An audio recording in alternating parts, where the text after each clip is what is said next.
Okay, tell me. I'm here off docket on Mr. David Nguyen and the cause number. On Nguyen? Yes. I know who it is. Okay.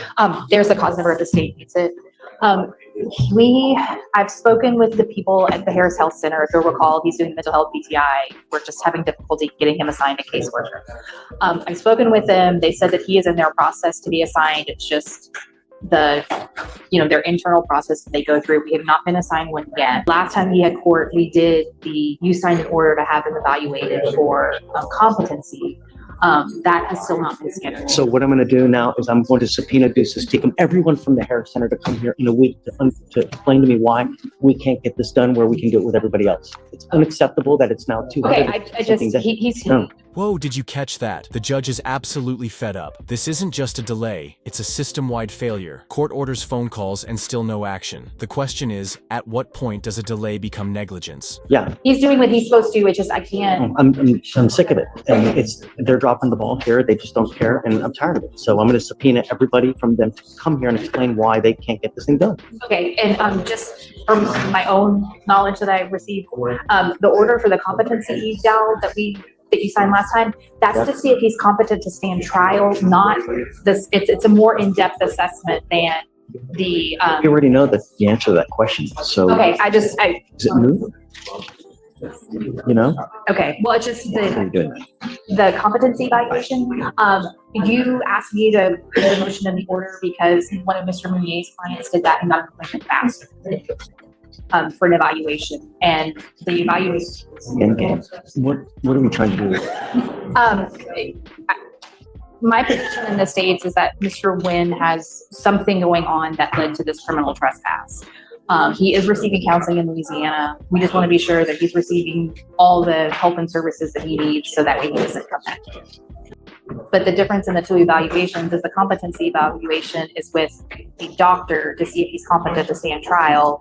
The mental health. Let's break this down. There are two types of evaluations being tossed around. One checks if the defendant is legally competent to stand trial, and the other is part of a mental health diversion program. Both critical, but they're clearly getting tangled in red tape. PTI is with a counselor to help him more address the immediate needs of.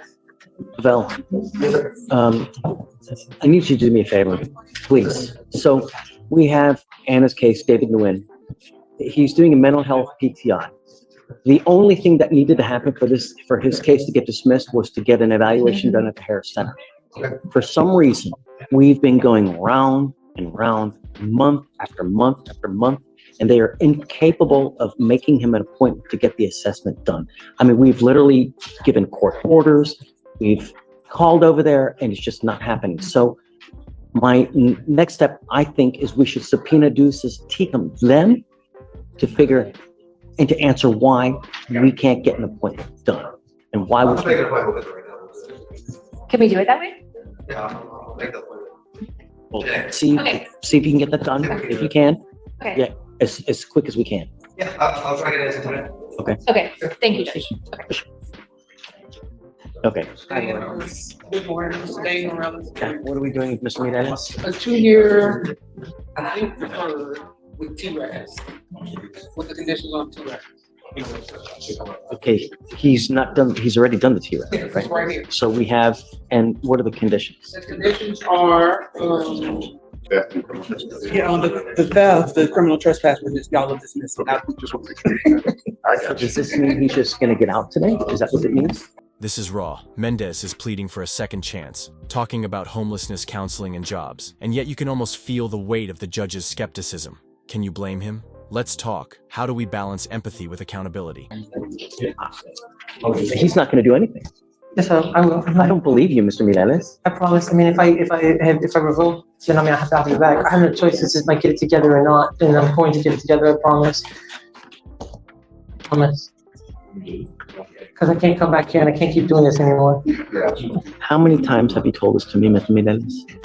I'm not sure, but I can't do this. I can't be homeless anymore either. I have one goal in mind, and that's to complete this. Because if I don't, then I'm in here. I have no choice with this. This makes me pretty much have to get everything together. With that, Mireles, that way I can how many times have you told this to me? To be honest with you, a couple of times. I'm not sure, but this will help me get housing. Plus, I've already spoken to Miss Carolina. She works here at the medical, and she told me to come to the Montrose Center, and she'll get me help with the housing and the job. That way I can get off the streets. I don't have to steal to get by. I don't live like this anymore. And you know, I would, under normal circumstances, believe you. But because you've picked up 30 cases within the last 2 years, and you've told me, I don't have to 30 okay, cases. let's go through it. Assault, possession of a controlled substance, burglary of a motor vehicle, resisting arrest, theft of service, criminal trespass, interference with the duties of a public servant, criminal trespass. In all of these cases, not only did you pick this up, but you have never, ever appeared to court on your own cognition. Never once It's because I was home. have you ever appeared. 25 cases. Let that sink in. And not once has he appeared in court voluntarily. This is where compassion collides with public safety, and the system is left gasping for air. I promise. So hold on, we're not done yet. Possession of a controlled substance, that was 10 so far. Possession of a controlled substance, possession of a controlled substance, evading arrest, possession of a controlled substance, robbery, possession of a controlled substance, criminal trespass, criminal trespass, criminal trespass, theft, criminal trespass. We're now 25. And in every single case, you have never once appeared on your own. Not once in the 25 cases that you've had with me Yes, in the last 2 years. I've just been homeless, and to be honest with you, I didn't have very good transportation to get here. But my father has also told me that 3 days before, if I get probation, he'll pick me up and he'll have me stay at his house 3 days before probation to ensure that I get to probation or any class I need to take to. You're telling me that you've talked to your father about it? Yes, sir. What is his name? Anthony Mireles. Anthony Mireles? Yes, sir. Hello, this is Anthony. Anthony, Yes, hi. My name is David Fleischer, and I'm a judge here in Harris County. yes, sir. And I have in front of me Dane Mireles. Yes, that's my son. Do you know this person? Yes, sir, he's my son. When's the last time you talked to him? Let's see, about in March, maybe the first week of April. He only calls me when he needs some money, and I usually meet up with him. Have you talked to him about what's going on recently? No, I haven't. I know that he gets arrested because he does theft, and he's telling me he can't do that. And the problem with him, with my son, is that he went through some, I guess compared to PTSD, but he doesn't want to get medical help. He doesn't want to go into a hospital. Doesn't want to go in to talk to somebody to get rid of whatever is bugging him. What happened to him about 3-4 years ago? He was just staying at a boarding house, and then the owner of the boarding house had some troubles or whatever, and he left that house, and Dane took care of it for several years. And but long story short, nobody was paying the taxes on it. And the county or the city, they went with the tax thing and took the house away from it. And from since then, I think he had a mental breakdown, and from then he just went spiraled down. But he never wanted to get any help mentally. As his dad, I feel that he needs to be committed and get himself on medicine and taken care of. I love my son very much, and I try to help him, but he just doesn't want to help himself. And so let me just give you a brief rundown. I have been with Mr. Mireles probably since 2020. Yes. And in that time, he's picked up 25 different cases. Yes, I know. And he has never once appeared to court, ever. And, for the last couple years, all we did was just plead guilty, get out, plead guilty, get out, plead guilty, get out. Mm-hmm. And I told him this last time when I first saw him in April of this year, because he picked up another. Here's the twist: Judge Fleer isn't just throwing up his hands. He's offering a lifeline, release into direct custody of a mental health center. It's rare, it's drastic, but it may be the only way to interrupt the cycle. So he was on bond for theft, and he picked up now a criminal trespass in the beginning of April. And I told him I was done. I'm not doing this anymore. We have to figure a way to stop this cycle from happening. And I'm at a loss of just how to do it. And I'm done. I will not let you plead guilty again. Okay. And so now we've worked an agreement to where he is going to get on the mental health caseload. However, one of the conditions is that he goes and meets with a person, right, Lori? Is that? Yeah, a mental health provider in the community. The problem is that I know if I let him out, he's not going to go. Yes, and I agree with you 100%. He's not going to go. So the only way that I'm going to do this, Lori, is that we release him to the actual Harris Center and someone picks him up. Is there any way to How ask? we've done it before where we have someone actually release him. That's the only way I'm going to do this. I'm not releasing you on your own because I know you're not going to do it. Okay. Mr. Mireles, the only way is if you were released into the actual care of someone from the Harris Center. You're not going to do it.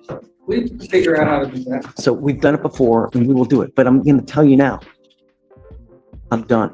Is there any possible way to ask my father right now if he'll help me get to my, if he can ensure that no matter what, I get picked up and taken? If the minute you get out of jail, you're going to ghost us. No, No matter if you have Jesus out there waiting for you.